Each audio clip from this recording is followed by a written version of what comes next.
Well, it is National Blood Donor Month, and there is an urgent plea from the single largest blood supplier in the U.S. The American Red Cross is declaring a severe blood shortage.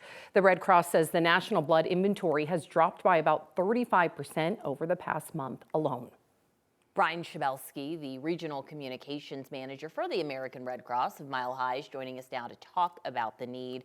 Thank you for being here because you know it's a busy time for you as you're putting the word out. But let's start with what led up to the shortage. Is this normal in around like January? During the wintertime, we usually see a little bit of a drop off in number of donors that we get. But this year especially, it's been very harsh because of the fact that we had a very intense flu season. We've also had a lot of severe winter weather all around the country that's been affecting blood drives everywhere. And talk about the impact of a blood shortage, let alone one that is labeled as severe.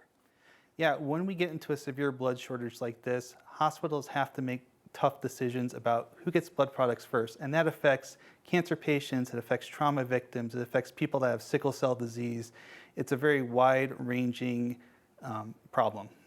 Where are you seeing the biggest need right now? The biggest needs that we're seeing are a lot of the same needs that we usually have. So type O, A negative, B negative, the ones that are the most commonly in need are still the most common ones that we need right now. And you know, you talked a little bit about the patients that would need it, but just to like for our audience, who exactly do you think is in need of blood at this moment? Is it more people that have experienced flu or trauma?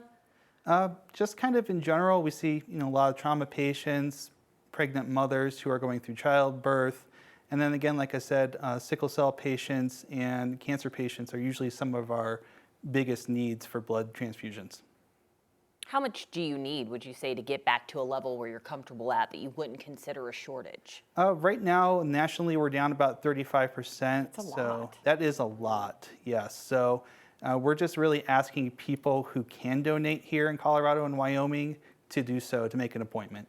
So, okay, people watching, how do they go and make an appointment?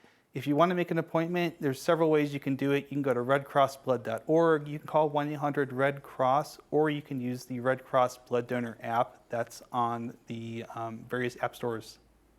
Perfect. And before we go, just speak to the folks who maybe have never donated before, but they hear the call, right? They're maybe empowered right now to go and do that, but view it as maybe something scary. This is not a scary process. Like, this is kind of easy breezy stuff. You guys know what you're doing at this point. Yeah, we know that some people are really nervous around needles. They're nervous around the whole process. So we really take that into account, and we try to make sure that if you're coming to donate blood, we're going to make sure that you're comfortable doing it. We're going to make sure that the process is easy and smooth for you. It only takes about 8 to 10 minutes for the actual blood donation process.